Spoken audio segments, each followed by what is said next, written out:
우리가 지난 시간 4번에 걸쳐서 다니엘이 가지고 있는 영적 DNA에 대해서 나누는데요, 우리 한번 복습을 해볼까요?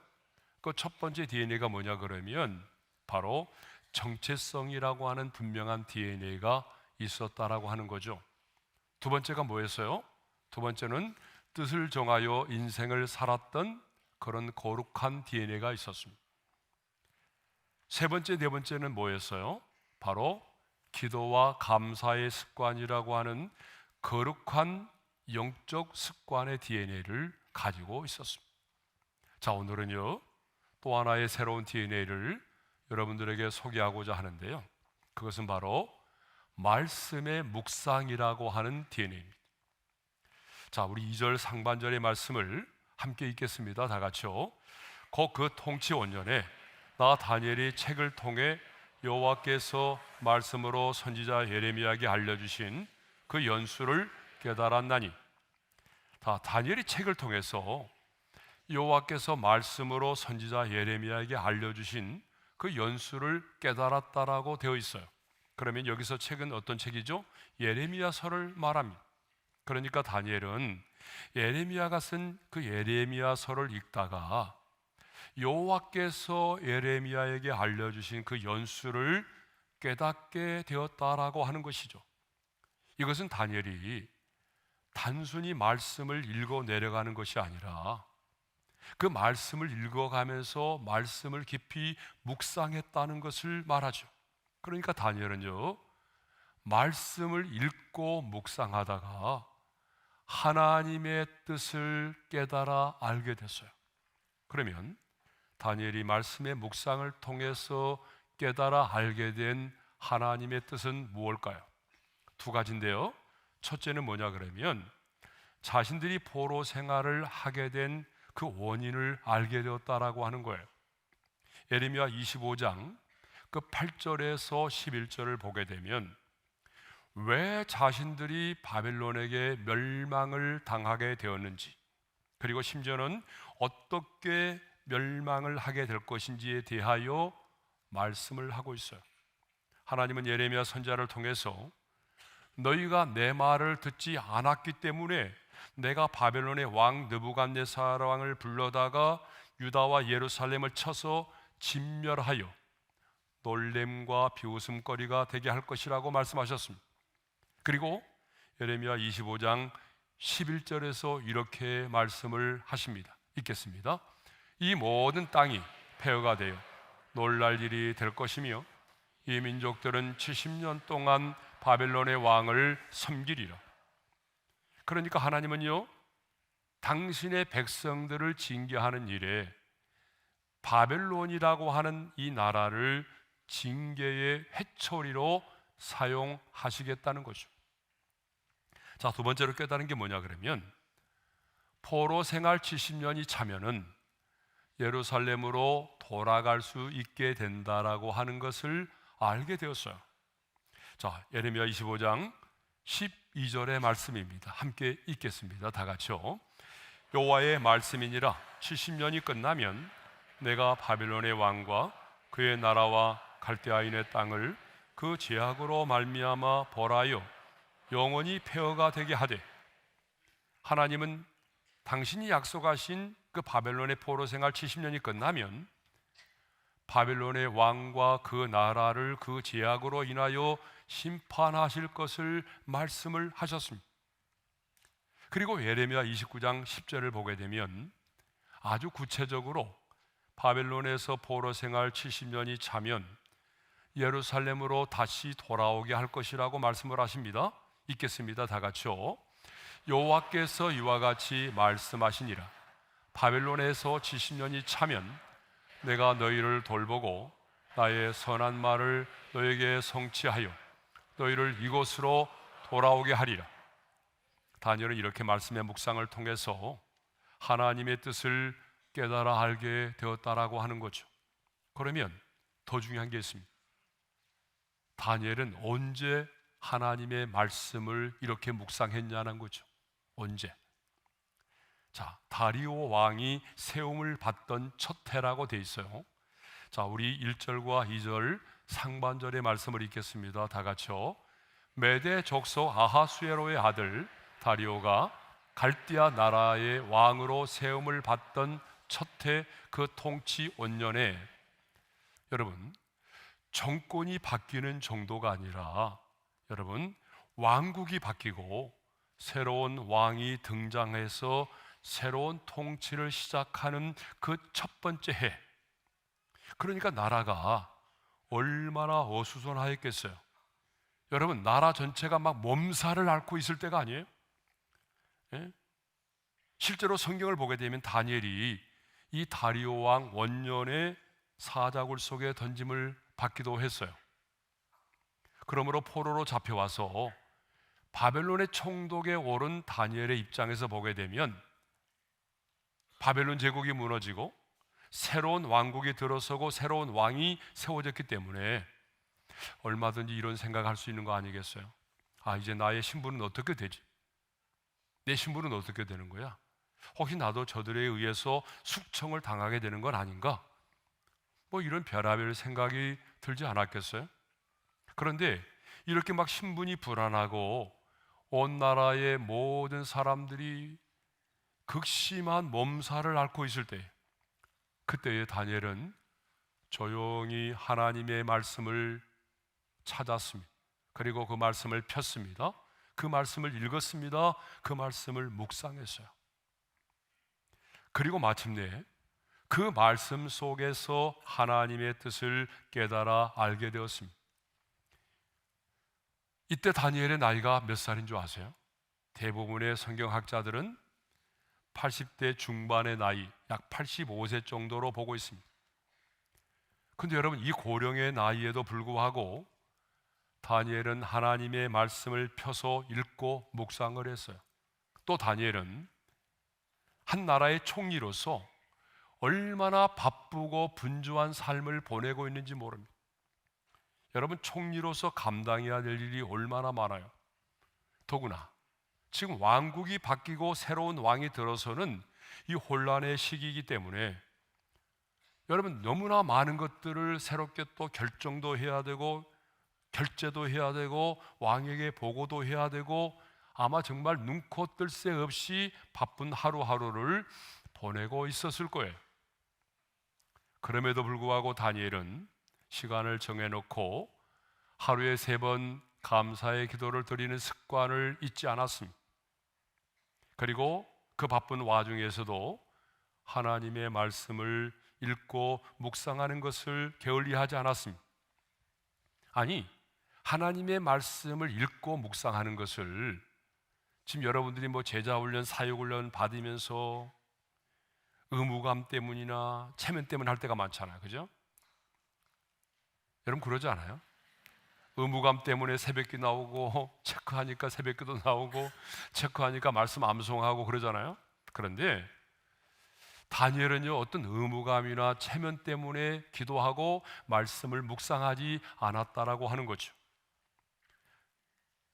다니엘이 하나님의 말씀을 묵상하고 기도했던 것은요, 자신의 영혼을 위하여, 그리고 하나님의 뜻을 분별하고 하나님과의 친밀함을 유지하기 위해서였습니다.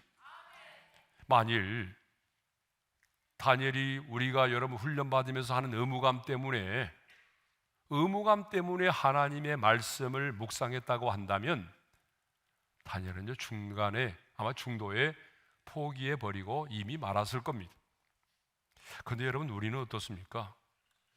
내 인생에 막 혼란스러운 일이 막 발생을 하게 되면, 아니 바쁘고 분주한 일이 생기게 되면 가장 먼저 뭘부터 멀리하죠? 하나님의 말씀을 멀리합니다. 하나님의 말씀을 읽고 묵상하고 그 하나님의 말씀을 찾는 것을 게을리합니다. 또 나이가 들어가면 눈도 침침하고 집중력이 떨어진다는 이유로 말씀을 멀리할 때가 있어요. 여러분, 저도 마찬가지예요. 잘 안 보이니까 꼭 안경을 써야만이 성경을 읽게 되니까 이전보다도 말씀을 읽는 게 좀 줄어들었어요. 예. 그러나 다니엘은 그러지 않았습니다. 다니엘은요, 바벨론 제국이 무너지고 새로운 왕국이 들어서고 새로운 왕이 통치를 시작하는 그야말로 정치적으로 혼란스러운 때에, 그리고 고령의 나이에, 그리고 바쁘고 분주한 삶 속에서도 하나님의 말씀을 읽고 묵상하는 것을 잊지 않았습니다. 그래서 마침내 말씀 속에서 하나님의 뜻을 깨달을 수가 있었던 거죠. 그런데 다니엘은요, 이 말씀의 묵상을 통해서 하나님의 뜻을 깨닫고 발견하는 아주 맑은 영성을 가지고 있었다는 거예요. 자, 여러분 2절의 말씀을 읽겠습니다. 다 같이요. 곧 그 통치 5년에 나 다니엘이 책을 통해 여호와께서 말씀으로 선지자 예레미야에게 알려주신 그 연수를 깨달았나니 곧 예루살렘의 황폐함이 70년 만에 그치리라 하신 것이니라. 여러분, 다니엘은요, 예레미야서를 읽던 도중에 예루살렘의 황폐함이 70년 만에 그치리라고 하는 이 예언의 말씀을 통해서 바벨론의 포로 생활 70년이 차면 예루살렘으로 돌아가게 될 것이라고 하는 하나님의 뜻을 알게 되었습니다. 더 나아가 다니엘이 자기가 살고 있던 시대의 연수를 딱 계산해 보니까 바로 그 70년의 연한이 거의 다 되어가고 있다는 것을 깨닫게 되었어요. 이것을 보게 되면 말씀 속에서 하나님의 뜻을 깨닫고 발견할 수 있는 맑은 영성을 가지고 있었다는 거죠. 여러분, 말씀을 읽는다고 해서 하나님의 뜻이 곧바로 다 깨달아지는 건 아니거든요. 더 중요한 것은요, 다니엘 10장을 보게 되면 바사왕 고레스 3년에 새 이레를 금식하며 기도했다라고 되어 있어요. 우리 한번 읽겠습니다. 시작. 바사의 왕 고레스 제3년에 한 일이 벨드사살에게 이름한 다니엘에게 나타나는데 그 일이 참되니 곧 큰 전쟁에 관한 것이라. 다니엘이 그 일을 분명히 알았고 그 환상을 깨달으니라. 여러분, 바사왕 고레스 3년이면요 어떤 때인지 아세요? 이스라엘 백성들 중에 일부가 고레스 왕의 칙령으로 본토로 귀환한 때예요. 그러니까 이미 고레스 왕의 칙령으로 인해서 일부가 예루살렘으로 돌아갔던 때를 말하죠. 그때의 나이는 다니엘이 얼마가 됐을까요? 아까 제가 85세 정도 됐다고 그랬잖아요. 그러면 3년이 지났으니까 약 88세 정도가 되었을 나이입니다. 그런데 다니엘은 그 고령의 나이에 새 이레면 21일이죠. 새 이레를 금식하며 기도했습니다. 그때 하나님의 계시가 환상을 통해서 다니엘에게 임하였어요. 그러면 그때 그가 본 환상의 내용이 뭐죠? 자, 다니엘 10장 1절 하반절입니다. 다 같이요. 그 일이 참되니 곧 큰 전쟁에 관한 것이라. 다니엘이 그 일을 분명히 알았고 그 환상을 깨달으니라. 한번 따라서 하겠습니다. 그 환상을 깨달으니라. 그 환상의 내용이 뭐예요? 곧 큰 전쟁에 관한 것이라고 되어 있어요. 이건 뭐냐 그러면 장차 민족과 민족 사이에 또 배후에서 조종하고 있는 어떤 선한 영들과 악한 영들 사이에 있을 어떤 치열한 전쟁에 관한 그런 내용입니다. 그런데 중요한 것은 다니엘이 그 일을 분명히 알았고 그 환상을 깨달았다는 것입니다. 여러분, 자신이 본 환상이요, 지금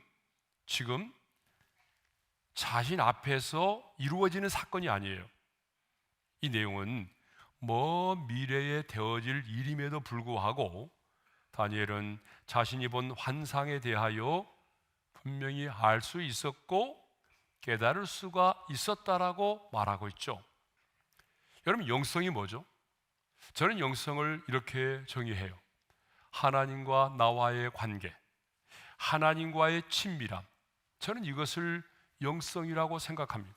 여러분, 이렇게 나이가 들었음에도 불구하고 하나님의 뜻을 깨달을 수 있는 맑은 영성을 갖게 된 비결이 뭘까요? 환상입니까? 아니에요. 환상을 보았기 때문에 이런 맑은 영성을 갖게 된 게 아니에요. 말씀의 묵상과 기도입니다. 따라서 합시다. 말씀의 묵상과 기도. 예.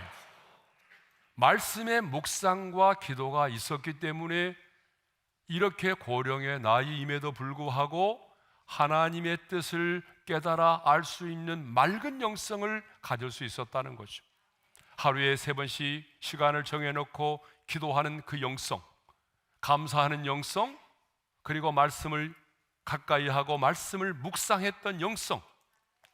여러분, 이런 영성이 있었기 때문에 정치적인 격변기에도 흔들리지 않고 당당하게 살아갈 수가 있었던 것입니다. 이렇게 맑은 영성을 가졌기 때문에 다니엘은요, 어떤 드러나는 현상만을 보지 않고 일어나는 모든 일들을 하나님의 섭리적인 관점에서 바라볼 수가 있었다라고 하는 거죠. 여러분, 섭리라고 하는 게 뭐죠? 한 사람 한 사람을 향한 하나님의 계획하심과 인도하심을 우리가 하나님의 섭리라고 말해요. 이 세상에 속한 사람들은요, 언제나 드러나는 현상만을 보게 됩니다. 내 눈앞에 펼쳐진 그 현상만을 가지고 판단합니다. 이게 이 세상 사람들의 특징이에요. 그러나 여러분, 맑고 깊은 영성을 가진 하나님의 사람들은 언제나 드러나는 현상만을 보지 않습니다. 그 현상만을 가지고 판단하지 않아요. 그 속에 숨겨져 있는 하나님의 섭리적 관점에서 하나님의 계획을, 하나님의 인도하심을 본다는 것이죠. 여러분, 이게 다른 거예요. 자, 예를 들면은 요셉의 형들 있죠. 요셉을 팔아버린 요셉의 형들. 그 요셉의 형들은 애굽에서 총리가 되어 있는 동생 요셉을 만나게 되었어요. 자, 그럴 때 자신들은 어땠어요? 자신을 팔아넘긴 자신들에게 요셉이 복수하지 않을까? 여러분, 복수하지 않을까를 생각을 했어요. 그러나 요셉은 자신을 미워하고 팔아넘긴 형들의 모습만을 보지 않았습니다. 물론 형들이 자신을 미워했고 팔았기 때문에 엄청나게 고생을 많이 했지만 하나님의 섭리적인 관점에서 그걸 바라보았다는 거죠. 그래서 형들에게 이렇게 말하지 않았어요? 우리 한번 읽겠습니다. 다 같이요. 당신들이 나를 이곳에 팔았다고 해서 근심하지 마소서, 한탄하지 마소서. 하나님이 생명을 구원하시려고 나를 당신들보다 먼저 보내셨나이다.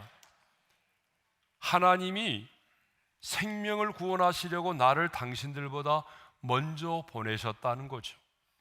요셉은 하나님이 우리 가족과 우리 민족을 살리시려고 하나님께서 형들보다 먼저 나를 이 애굽 땅으로 보내셨다라고 말합니다. 그러니까 형들이 나를 애굽의 종으로 팔아넘긴 것은 이건 우연이 아니에요. 하나님의 섭리와 경륜 때문이라고 말합니다. 요셉은 자신의 인생을요, 하나님의 섭리적 관점에서 바라보았다는 거예요. 그렇기 때문에 요셉은 자신을 미워하고 애굽의 종으로 팔아넘긴 형들을 용서할 수가 있었던 거죠. 이것이 바로 진정한 영성이라는 거예요. 뭐 영성이라고 하는 것은 막 팔짝팔짝 뛰고 자빠지는 게 아니고, 여러분, 영성이라고 하는 것은 이거예요. 예. 만일 요셉에게 자신의 인생을 하나님의 관점에서 바라볼 수 있는 영성이 없었다고 한다면 요셉은 자신의 형들을 복수의 관점에서 바라보았을 거예요. 여러분, 그러지 않아요? 복수할 기회가 주어졌구나. 하나님 복수하라고 우리 형들을 보내셨구나. 예? 여러분, 얼마든지 복수의 관점에서 바라보고 복수를 했을 거예요. 그러나 요셉은 자신의 인생을 하나님의 섭리적 관점에서 바라볼 수 있는 영성을 가지고 있었다는 것입니다. 그러므로 여러분, 우리도 우리의 인생을 이해할 때에 하나님의 섭리적 관점에서 이해하고 바라볼 수 있는 그런 영성을 가져야 합니다. 여러분, 우리 인생 가운데 이해할 수 없는 일들이 얼마나 많아요. 왜 우리 가정에 이런 일이 일어나야 했는지 정말 이해가 되지 않은 일이 너무나 많습니다. 화가 나고 분하고 억울한 일이 얼마나 많은지 모릅니다. 그러나 그럴 때마다 내가 하나님의 보좌 앞에 가서 오랜 시간 동안 머무르면서 기도하면 하나님의 섭리적인 관점에서 이 모든 것들이 이해가 된단 말이에요. 하나님이 이것 때문에 내 인생에 이런 고난을 주셨구나. 하나님이 나로 하여금 이것 깨닫게 하시려고 하나님이 이런 사람을 만나게 하셨구나. 하나님의 섭리적인 관점에서 내 인생을 바라보고 이해할 수가 있게 된다는 거죠. 다니엘에게는 말씀의 묵상을 통해서 하나님의 뜻을 깨달을 수 있는 깊은 영성, 인생의 황혼에도 하나님이 보여주신 환상을 깨달을 정도의 맑은 영성을 가지고 있었습니다. 그래서 겉으로 드러나는 현상만을 보는 것이 아니라 그 현상의 배후 속에 숨겨진 하나님의 섭리와 하나님의 계획을 볼 수가 있었습니다. 그러면 말씀의 묵상으로 하나님의 뜻을 깨달은 다니엘은 어떻게 하였습니까? 3절입니다. 함께 읽겠어요? 내가 금식하며 베옷을 입고 죄를 덮어쓰고 주 하나님께 기도하며 간구하기를 결심하고, 다니엘은 말씀의 묵상을 통해서 바벨론 포로 생활 70년이 차면 포로 생활이 끝난다는 것을 알고 있었습니다. 깨달았습니다. 그런데 중요한 것은 다니엘은 깨달은 것으로 만족하지 않았습니다. 금식하며 베옷을 입고 죄를 덮어쓰고 주 하나님께 기도하며 간구하기를 결심했어요. 그러면 왜 이렇게 다니엘은 말씀의 묵상을 통해서 하나님의 뜻을 깨닫고 환상을 통해서 하나님의 뜻을 깨달았을 때에 왜 가장 먼저 기도의 무릎을 꿇었을까요? 그것은 하나님은 기도를 통해서 당신의 뜻과 당신의 약속을 이루신다는 사실을 알았기 때문입니다. 아니, 하나님이 주신 약속일지라도 그 약속은 반드시 기도를 통하여 이루어진다는 사실을 알았기 때문이에요. 그래서 하나님은 예레미야를 통해서 바벨론에게 70년이 차면, 바벨론에 포로된 백성들에게 70년이 차면 너희를 이곳으로 돌아오게 하리라, 이게 바로 예레미야 29장의 말씀이거든요. 그런데 이 말씀 하신 다음에 예레미야 29장 12절에서 이렇게 말씀하십니다. 다 같이요. 너희가 내게 부르짖으며. 에스겔 선지자 역시 에스겔 36장 36절 하반절에 이런 말씀이 있어요. 다 같이요. 나 여호와가 말하였으니 이루리라. 하나님 말씀하셨기 때문에 이루시겠다는 거잖아요. 그런데 여기서 이루시겠다는 게 뭐냐 그러면 바벨론 포로 생활 70년이 차면 예루살렘으로 돌아오게 해주시겠다는 말씀이거든요. 그런데 그 다음에 뭐라고 말씀하십니까? 그 다음에 37절의 말씀을 읽겠습니다. 다 같이요. 그래도 이스라엘 족속이 이같이 자기들에게 이루어 주기를 내게 구하여야 할지라. 그래도 내게 구하여야 한다는 거예요. 하나님이 약속하셨을지라도 그래도 하나님께서 이루어 주시도록 하나님께 기도를 드려야 한다는 것입니다. 사랑하는 성도 여러분, 하나님의 사람인 우리는 하나님의 뜻을 알아야 합니다. 그래야 하나님이 기뻐하시는, 하나님의 기쁨이 되는 삶을 살아갈 수가 있어요. 그런데 하나님의 뜻을 알려면, 하나님 아버지의 마음을 알려면 성령의 감동으로 기록된 그 말씀 속으로 들어가야 합니다. 그러므로 여러분, 우리도 다니엘처럼 우리의 상황이 혼란스럽고 바쁘고 분주할지라도 하나님의 말씀을 가까이 하고 그 말씀을 묵상할 수 있기를 바랍니다. 그리고 그 말씀을 통해서 하나님의 뜻을 깨달을 수 있기를 바랍니다. 말씀 속에서 하나님이 주신 약속을 발견하고 하나님의 뜻을 찾았다면 그 약속이 이루어지기를 위하여 기도할 수 있기를 바랍니다. 왜냐하면 하나님은 언제나 기도를 통하여 당신의 뜻을 이루시기 때문이죠. 그 약속을 지키시는 신실하신 하나님을 찬양하며 나아갑니다.